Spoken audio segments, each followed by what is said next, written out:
শয়তান সিফাইউস রাজকুমারীকে অপহরণ করে তার অন্ধকার গুহায় আটকে রাখল।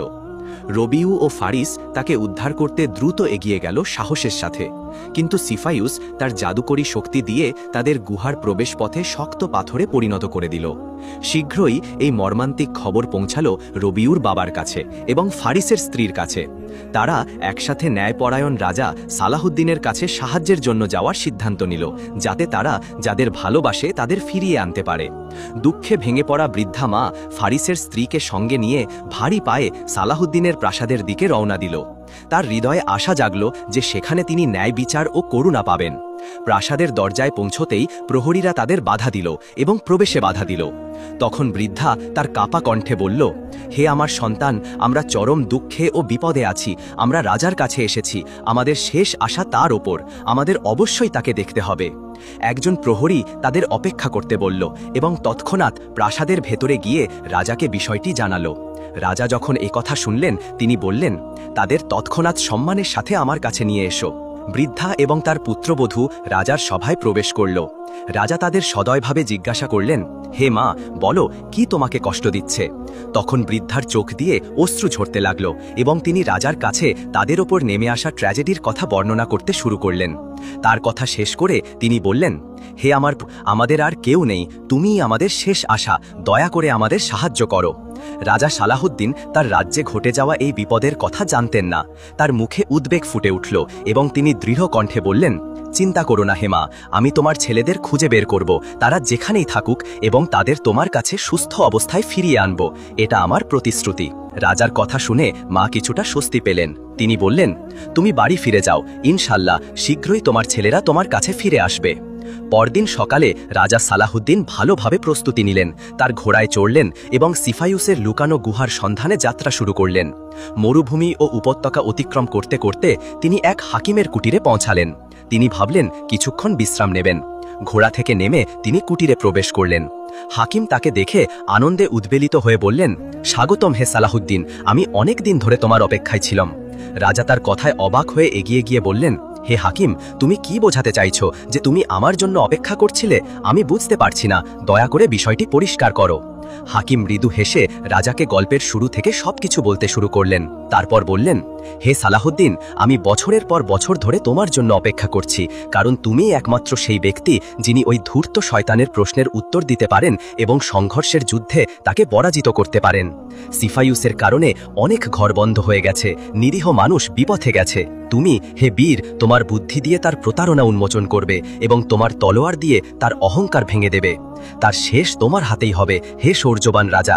দ্বিধা করো না, এখনই যাত্রা শুরু করো এবং ওই নিকৃষ্ট দানবের অবসান ঘটাও। হাকিমের কথা শুনে রাজার চোখে রাগের আগুন জ্বলে উঠল। তিনি দ্রুত সিফাইউসের গুহার দিকে রওনা দিলেন, যেমনটি হাকিম তাকে পথ দেখিয়েছিলেন। তার ঘোড়া বাতাসের গতিতে ছুটতে লাগল এবং অল্প সময়ের মধ্যেই তিনি গুহার দরজায় পৌঁছে গেলেন। তার হৃদয়ে বৃদ্ধার দোয়া, হাকিমের আশীর্বাদ এবং নির্যাতিতদের আর্তনাধ্বনি বহন করে তিনি সিফাইউসের দিকে এগিয়ে গেলেন। ঘোড়া থেকে নেমে দরজায় দাঁড়াতেই তিনি দুটি পাথরের মূর্তি দেখলেন, যারা ছিল রবি ও ফারিস। তার হৃদয় দুঃখে ভরে গেল এবং তিনি বুঝলেন যে তিনি যে ট্র্যাজেডির মুখোমুখি হচ্ছেন তা তার কল্পনার চেয়েও ভয়াবহ। কিন্তু সালাহুদ্দিনের হৃদয়ে ভয় জাগল না, বরং প্রতিশোধের আগুন জ্বলে উঠল। তিনি গুহার প্রবেশপথে দাঁড়িয়ে গর্জন করে বললেন, বেরিয়ে আয় হে প্রতারক, সালাহুদ্দিন এসেছে তোর অপরাধের হিসাব নিতে। এই গর্জন শুনে অহংকারী সিফাইউস ক্ষণিকের জন্য বিচলিত হল। তারপর সে গুহা থেকে বেরিয়ে এলো, তার চোখে আগুন জ্বলছে। সে চিৎকার করে বলল, কে এই মূর্খ যে নিজে থেকে এসে মৃত্যুর মুখে ঝাঁপ দিয়েছে? কে এই হীন ব্যক্তি যে আমাকে, সিফাইউসকে, পৃথিবী ও অন্ধকারের প্রভুকে চ্যালেঞ্জ করার সাহস করছে? রাজা রাগত কণ্ঠে উত্তর দিলেন, তুমিই তবে সেই ধূর্ত শয়তান যে তার গুহায় লুকিয়ে থাকে এবং মানুষের সাথে খেলা করে তাদের পাথরে পরিণত করে। তোমার এসব থেকে কি পেলে? কিন্তু এখন সব শেষ। তোমার পাপের পাত্র পূর্ণ হয়েছে এবং শীঘ্রই তুমি তোমার পরিণতি ভোগ করবে। সিফাইউস রাজার আত্মবিশ্বাসী কণ্ঠে কিছুটা বিচলিত হল, তবে নিজেকে সামলে নিয়ে বলল, হে সালাহুদ্দিন, তুমি আমার 7টি প্রশ্নের উত্তর দিতে প্রস্তুত হও। সিফাইউস উপহাসের সুরে বলল, তুমি কি আমার প্রশ্নের উত্তর দেবে, হে তুচ্ছ পতঙ্গ? যদি তোমার মধ্যে সামান্য সাহস থাকে তবে আমার সাথে যুদ্ধ করো। তোমার মতো কাউকে আমার আঙুলের মাঝে পিষে ফেলতে এক মুহূর্ত লাগবে। তুমি আমার প্রশ্নের উত্তর দিতে এসেছ? কতটা নির্বোধ তুমি! শয়তান রাজাকে উত্তেজিত করে প্রথমে আক্রমণে প্ররোচিত করতে চাইল, যাতে সে তার জাদুতে পড়ে পাথরে পরিণত হয়, যেমন অন্যদের সাথে করেছে। কিন্তু সালাহুদ্দিন অন্যদের মতো ছিলেন না। তিনি ছিলেন একজন জ্ঞানী রাজা ও বীর যোদ্ধা, যাকে সহজে উত্তেজিত করা যায় না। তিনি দৃঢ়ভাবে বললেন, শোন হে অহংকারী, আমি তোমার সস্তা প্রতারণার ফাঁদে পড়ব না। সময় নষ্ট না করে তোমার প্রশ্ন করো। আমিও প্রতারণা জানি এবং তোমার চেয়েও ভালো। এরপর তিনি তার 4 জন নাইটকে ডেকে তাদের আসল রূপে আসতে বললেন। মুহূর্তের মধ্যে 4 জন নাইট সিফাইউসের সামনে প্রকাশ পেল। তারা পর্বতের মতো শক্তিশালী ও উঁচু হয়ে দাঁড়ালো। সিফাইউস ভয়ে পিছিয়ে গেল। তার জীবনে প্রথমবারের মতো সত্যিকারের ভয় অনুভব করল। সালাহুদ্দিন হাততালি দিয়ে তাদের অদৃশ্য করে দিলেন এবং বললেন, তুমি আমার শক্তি ও প্রতারণার একটি ক্ষুদ্র নমুনা দেখলে। এখন তাড়াতাড়ি তোমার প্রশ্ন করো, আমার ধৈর্য হারিয়ে যাওয়ার আগে। সিফাইউস যা দেখল তাতে হতবাক হয়ে গেল এবং বুঝল এই মানুষটিকে অন্যদের মতো প্রতারিত করা যাবে না। তার কাছে আর কোনো উপায় ছিল না, তাই সে তার প্রশ্ন শুরু করল।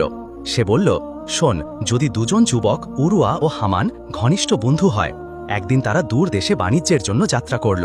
প্রচুর লাভের পর তারা ফিরে এলো। একদিন তারা জঙ্গলের মাঝে এক অত্যন্ত সুন্দরী নারীকে দেখল। দুজনেই তার প্রতি আকৃষ্ট হল। তারা তার কাছে গিয়ে জিজ্ঞাসা করল, হে সুন্দরী, তুমি কে? এই নির্জন জায়গায় একা কি করছো? নারীটি চোখে অশ্রু নিয়ে উত্তর দিল, আমি আমার স্বামীর সাথে বাড়ি ফিরছিলাম, কিন্তু ডাকাতরা আমাদের ওপর হামলা করল। তারা আমাদের লুট করল এবং আমার স্বামীকে হত্যা করল। তখন থেকে আমি এই জঙ্গলে ঘুরে বেড়াচ্ছি। উরুয়া বলল, চিন্তা করো না, আমরা তোমাকে নিরাপদে বাড়ি পৌঁছে দেব। কিন্তু নারীটি কেঁদে উঠল এবং বলল, না, আমি আমার পরিবারের বাড়িতে বা স্বামীর বাড়িতে ফিরব না। লোকে আমাকে অশুভ বলবে, মনে করবে আমি মৃত্যু ও ধ্বংস ডেকে এনেছি। এখানে মৃত্যু আমার কাছে সেখানকার অপমানের চেয়ে সহজ। তখন উরুয়া ও হামান সেই সুন্দরী নারীকে নিয়ে পথ চলতে লাগল। পথে তারা তার ভবিষ্যৎ নিয়ে আলোচনা করল। এই নারীর জন্য এখন কি করা উচিত? তাকে আবার বিয়ে দেওয়া হবে, নাকি আমাদের একজন তার সাথে বিয়ে করবে? তারা দুজনেই ভাবল তার সাথে বিয়ে করাই যুক্তিসঙ্গত। তারা নারীটির কাছে প্রশ্ন করল। সে বলল, আমি তোমাদের দুজনকেই ভালোবাসি, একজনকে অপরজনের উপর প্রাধান্য দিতে পারি না। এই কথা শুনে তারা আরও বিভ্রান্ত হয়ে পড়ল। অবশেষে তারা লটারির মাধ্যমে সিদ্ধান্ত নিল যে নাম উঠবে সে তাকে বিয়ে করবে। লটারিতে উরুয়ার নাম উঠল এবং সে নারীটিকে বিয়ে করল। তারা সুখী দাম্পত্য জীবন শুরু করল। কিছুদিন পর তাদের একটি সন্তান হল, কিন্তু ভাগ্যের নির্মমতায় উরুয়া এক মর্মান্তিক দুর্ঘটনায় মারা গেল। উরুয়ার মৃত্যুর পর তার স্ত্রী হামানের কাছে গিয়ে তার স্বামীর বাণিজ্য ও সম্পদের অংশ দাবি করল। কিন্তু সত্যিটা হল, উরুয়ার সম্পদ বা বাণিজ্যে কোনো অংশ ছিল না। সবকিছুই হামানের মালিকানাধীন ছিল। উরুয়া কেবল একজন কর্মী ছিল, যাকে হামান বাণিজ্যের বিষয়ে পরামর্শের জন্য রাখত। হামান তার দাবি পুরোপুরি প্রত্যাখ্যান করল। আদালত দুপক্ষের কথা শুনল এবং বিচারের পর রাজা হামানের পক্ষে রায় দিলেন। তিনি বললেন, এই নারীর হামানের সম্পদে কোনো অধিকার নেই, কারণ এটি তার মৃত স্বামীর নয়। এই মুহূর্তে সিফাইউস থামল এবং রাজা সালাহুদ্দিনের দিকে তাকিয়ে জিজ্ঞাসা করল, বলো, ওই রাজার রায় কি সঠিক ছিল? সালাহুদ্দিন মৃদু হেসে শান্তভাবে বললেন, না, আমি যদি ওই রাজার জায়গায় থাকতাম তবে ভিন্ন রায় দিতাম এবং নারীটিকে সম্পদের একটি অংশ দিতাম। সিফাইউস অবাক হয়ে জিজ্ঞাসা করল, কেন? সালাহুদ্দিন উত্তর দিলেন, এটা সত্য যে উরুয়া কেবল একজন কর্মী ছিল, কিন্তু যে লাভ ও মুনাফা এসেছিল তা দুই বন্ধুর অংশীদারিত্বের ফল।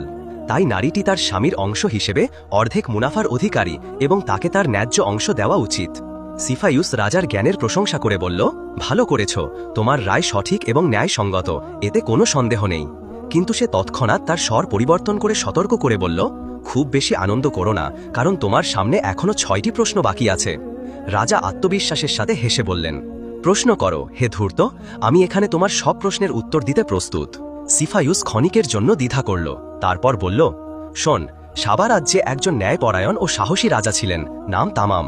তিনি তার প্রজাদের প্রতি দয়ালু ছিলেন, তাদের সাহায্য ও সমর্থনে কখনো কার্পণ্য করতেন না। একদিন একজন ব্যবসায়ী তার 3